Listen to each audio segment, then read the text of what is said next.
ఈ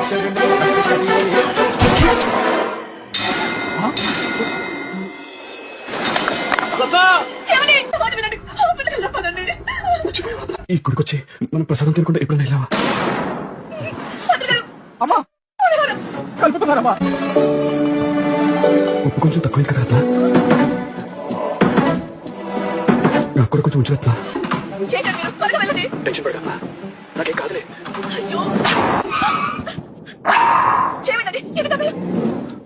నువ్వు seat belt వేసుకోవడం మర్చిపోయా.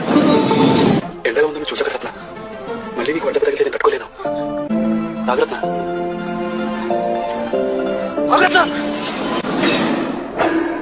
కొబ్బరి తినకుండా మనం ఎప్పుడైనా కొబ్బరి బొండం పడేసావా?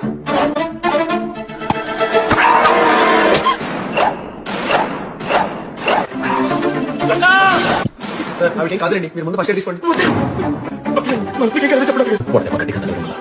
చిన్న చికెన్ హార్ట్ లో హోల్ పడింది. ఎందుకండి అంత బాధపడతారు? ఇప్పుడు ఏమైందని? మీ చేతిలో సుమంగలిగా పోవడం కంటే ఇక పుణ్యమే ఉంటుంది.